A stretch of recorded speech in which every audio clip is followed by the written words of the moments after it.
So when I played high school basketball, we would play in these holiday tournaments or Christmas tournaments. We would call them every December. And I would say we were an above average team. So like in a round robin type competition, we were usually paired with teams either like at a similar talent level or teams that were significantly inferior than we were. I mean, that's just how it is. So that's how the seeding works. So the best teams face the worst teams, and the average teams face other average teams. And theoretically, when it's all said and done, the most top seeded teams compete for the title or the championship games. So during my junior year in high school, we were competing against some team from some other school from a city none of us have ever heard of. And so the game starts, and inside 2 minutes, it was very clear that we were way more talented and way more skilled than this other team was. We were killing this team, and we were enjoying it. It was like some ravenous feeding frenzy, much in the way that sharks are when there's like a fresh corpse in the ocean and they're all just chowing away. You know, we dominated this team in every way possible, offensively, defensively, 50-50 balls, you name it. So the interesting thing is that whenever any of us were substituted out of the game, you know, we were all like dying to get back in so we could, you know, impose our will and bully this team that was very mediocre and just like a lot less skilled than we were.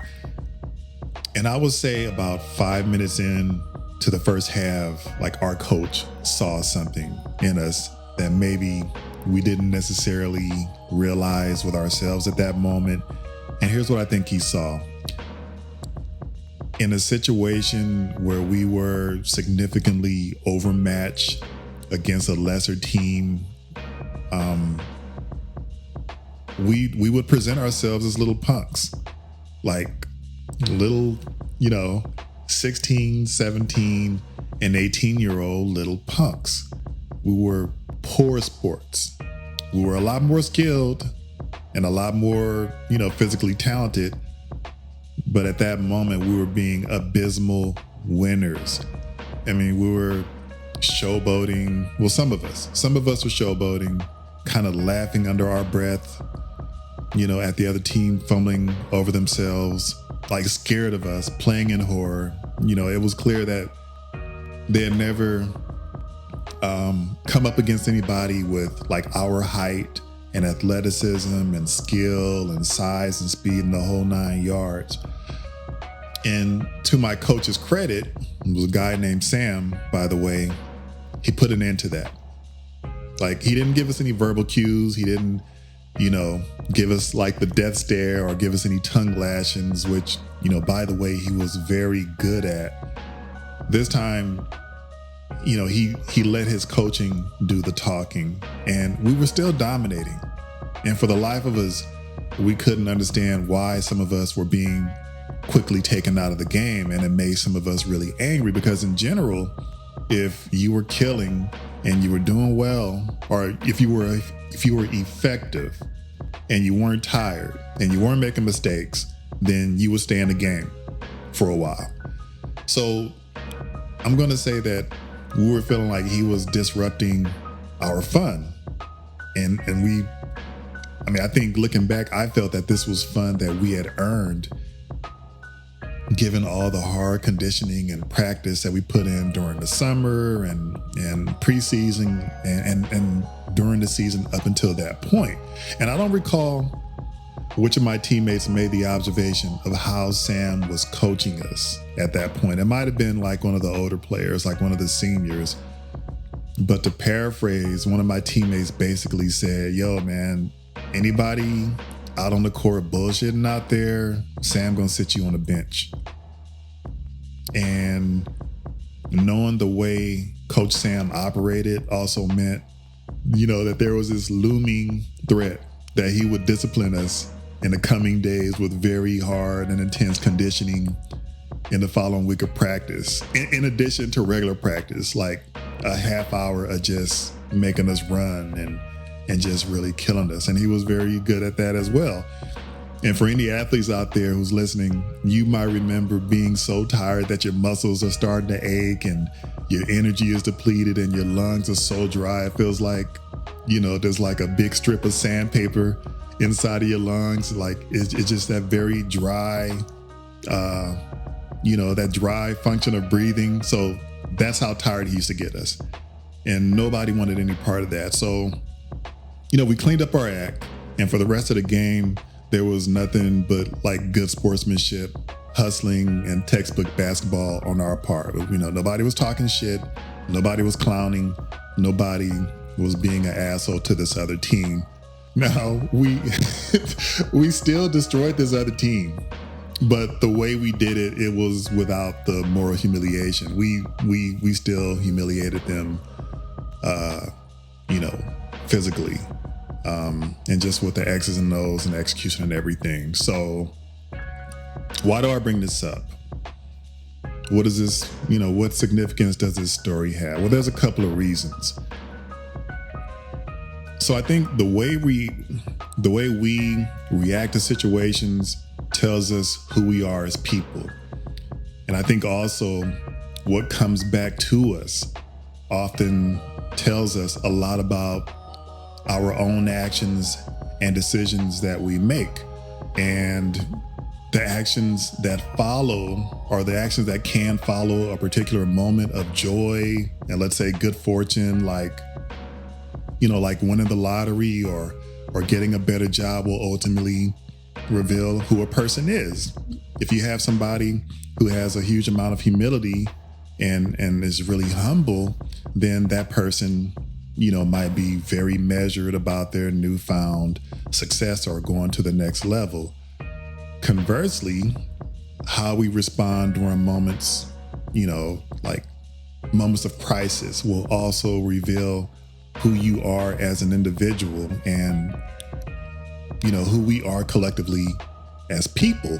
And I think this is really, really, really relevant to the COVID-19 or the coronavirus pandemic. On many levels, and when I say we, I say on an individual level, and I say on a global level, we are finding out a lot more about who we are as people, as families, organizations, and nations. So I think with this pandemic, look, it's undeniably a tragedy. It's frightening. It's deadly. It's so many other things. However, if you're looking at this pandemic only as a tragedy or this huge inconvenience or, the hand of God or whatever, then I think you are really missing a bigger picture, which means you're probably missing opportunities to be better informed about who you are and understand the world you live in a little more intimately. So look, once again, if you're looking at this solely as a tragedy, and we can all agree that it is a tragedy, then my friend or people, that is a misconnection. That is a big misconnection. So why is this important? And I think simply put, information coupled with analysis positions us to solve problems. Whether it's, something scientific, it's a technical or a non-technical innovation, everything that you and I enjoy in this world is more than likely a result of somebody solving a problem. And that problem could be the problem of solving refrigeration for our food, pest control, and in this case, treatment of a disease. And I'm sure a lot of people are hard at work collaborating with each other and working long hours and figuring out how to solve the problem that is coronas. Corona. Where did I get coronas from? Whatever. So let's reconnect some dots here. As I see it, we're in a transformative period, and it doesn't matter which corner of the planet that you live on. If you broaden your view beyond the moment itself, beyond the tragedy, and you look at what's being captured are events and interactions that generally tell a story that allows you to assess on a deeper level who you are as an individual and who we are as a society, right?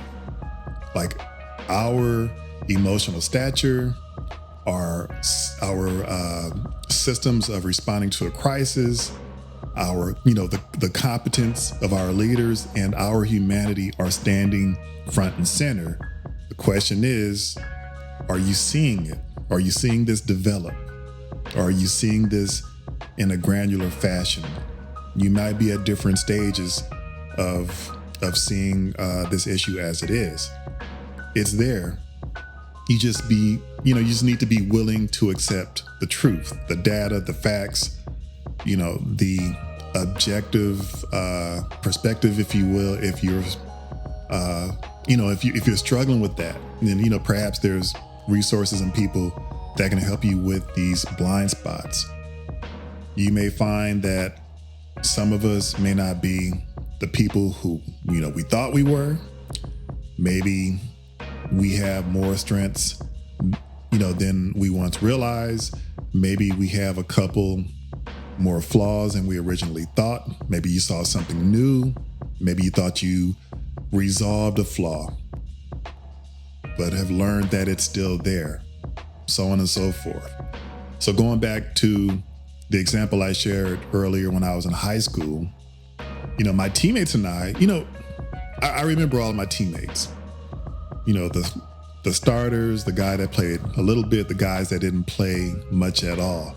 My teammates and I, we were good young men. The thing is that there was still some growth and maturity we needed to go through, as you would expect from a young, naive, testosterone-driven teenager, right? Especially a guy, young men. We're stubborn, we think we know it all. We think we get a little hairier and more muscular in some parts, and we think we're men. And it's far from the truth in a lot of cases. That ugliness and lack of humility we showed in that game was very much so age-appropriate behavior for young athletes, that still had a lot to learn about life, because it's never just about the sport. It's about life in general. And, again, we may have thought that we were decent young men, but we weren't being decent towards our opposition. And that, I don't think it was really a priority. And using myself as an example for this now, when you're talking about what's happening right now in March 2020, I think I mostly reacted to the panic and the threat of the virus as I would expect. Usually I'm a cool customer during crisis, but frankly speaking, I had what I'm going to call some reasonable anxiety with knowing very little about the virus. This was I would say this is my response towards the unexpected, as we've never seen in the United States. And the reason why is because this, for me, was very much new emotional territory. And I wasn't sure how sick people were going to get, if I was going to get sick, that people around me would get sick. I didn't have a concept or an idea of how much of a negative impact this would be for all of us. Again, we've never experienced anything like this in the US. We've always looked overseas with, SARS and other ailments or other virus that unfortunately would kill people in Asia and other parts of the world. I wasn't sure if food would become very scarce.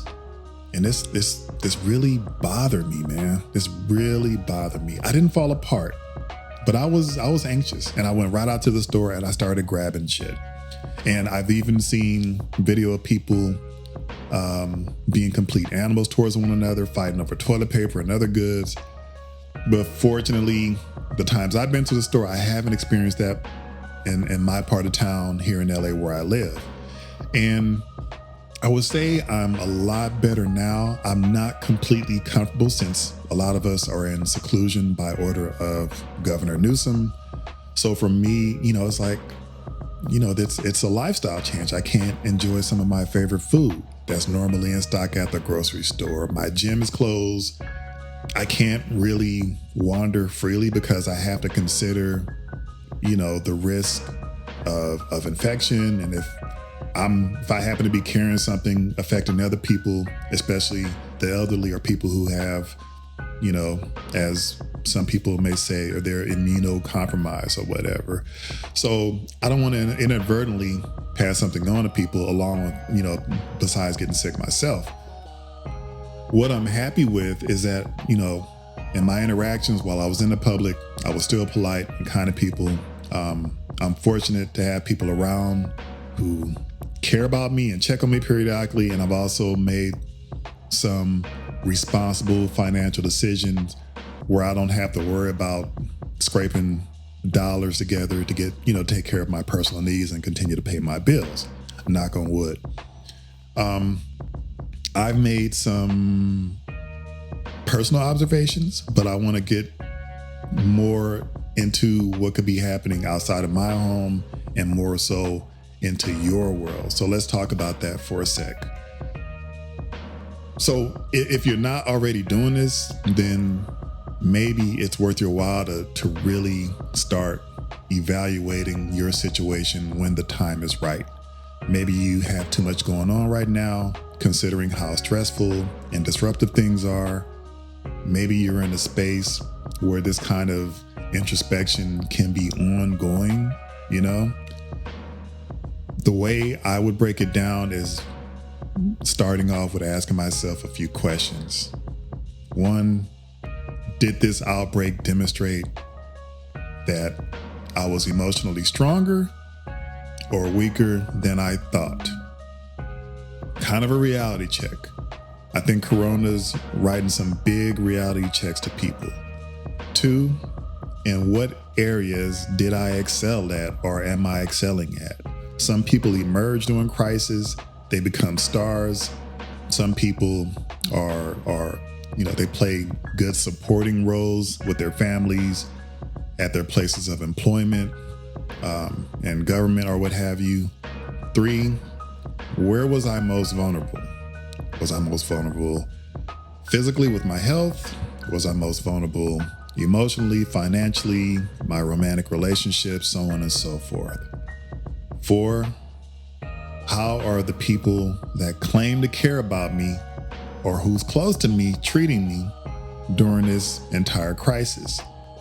Five, how are my leaders responding? And I'm talking about political leaders. I'm talking about people in the, like maybe your supervisors or senior management at your place of employment.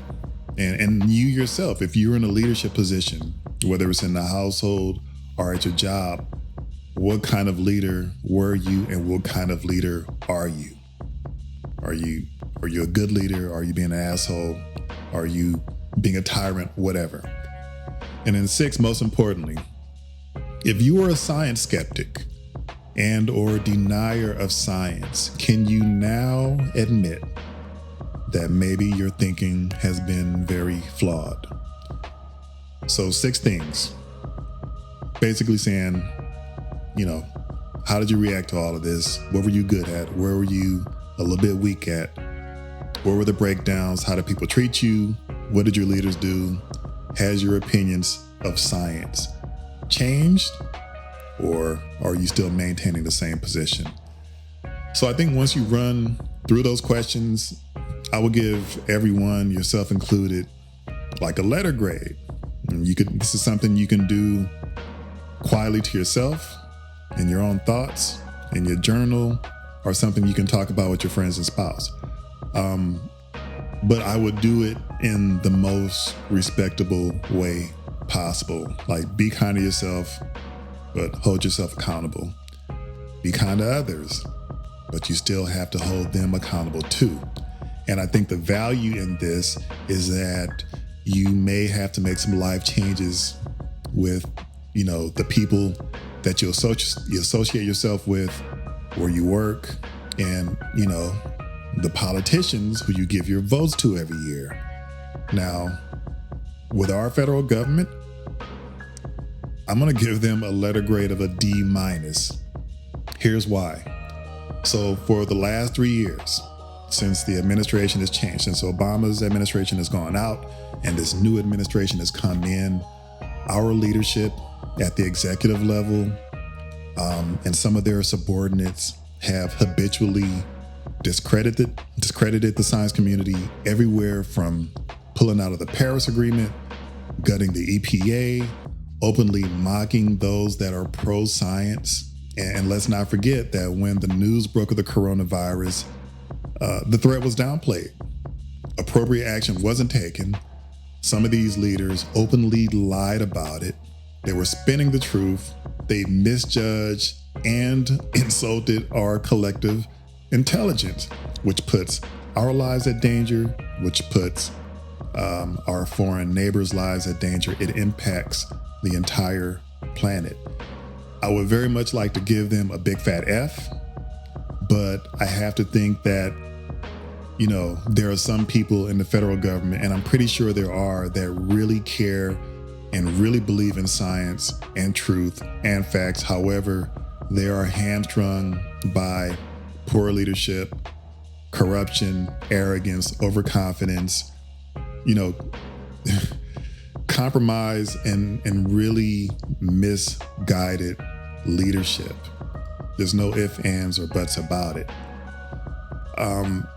Some businesses, in my observation, and this is well documented, businesses like Patagonia, the apparel company, GE, and a few others aren't coming to mind. But there are companies that are really rallying, and they're building ventilators. They're making sure their employees are paid. They're donating clothes, shifting away from their business models, whatever their core business model is, and making hand sanitizers and the aprons and the face mask for the good of the people. Healthcare workers, from what I hear and from what I've experienced personally, A+. They're working their asses off. They're being responsible. I had my annual physical. It was scheduled for, I think it was last week. It was canceled. But to prevent the spread of the virus, at least my physician got on a video chat with me to see how I was doing. He screened me verbally for the virus, moved on to the other stuff. That meant a lot to me. Because I can tell that the guy is like, it seems like he's really stressed out. He's like growing his hair out and he's kind of like half shaven. So what's next? So like after you evaluate your own actions and conduct, those in your world, the question is, are you committed to being a better human being? Yes or no? There will be another crisis at some point. Make no mistake about it. If you look back at the last 20 years, there's been Ebola, there's been SARS, MERS, 9/11, the 2008 recession. Something is going to happen. It seems like almost every decade, something jumps off. So what helps you, what I want to do is I want to harden myself. I want to become more resilient, more resourceful, smarter, the whole nine, before the next thing happened. And it's not lost on me. We still have to get through this thing with the corona, but I want to be better in this next decade. I don't like being right about this kind of thing, but the facts are the facts. There are no alternative facts. Alternative facts are for liars, spinsters, and dummies. I don't care who's offended by that. If you're not interested in the truth, I don't want anything to do with you. Take it personal. I don't care. The question is, do you want to be stronger and smarter and mentally tougher, more equipped when the next event hits us? Do you want to be a stronger nation? Do you want to be a stronger, international partner or international neighbor? Like, let's throw out all the espionage and stuff right now. This is affecting a lot of people. Do you want the same for our leaders? So, if you need help to be as healthy as possible, to resist these kind of events, there are people you can go to. The same applies to financial help, being a better friend, a lover, a leader, whatever. Ask a question. How have I served you? Talk to your lover, talk to your friend, talk to your siblings or your parents. And then when you do that, you close your mouth and listen. Hopefully, you get the truth in the most respectable way possible. If you've fallen short, maybe you can explain why. Maybe somebody had you wrong. Maybe this other person is off base. But if you truly have fallen short, man, own it. Maybe ask for forgiveness. Make it a point to work on it when appropriate. Yes? So, last thoughts, if I can offer some final thoughts, I can't emphasize enough of being good human beings, being kind, being respectful. It matters. I've seen some generous people in the public, especially towards each other, especially towards the elderly, and that gives me hope and warms my heart. Be kind to others, be kind to yourself, be considerate. When you're at the store, buy what you need from the store and don't be a pig, please.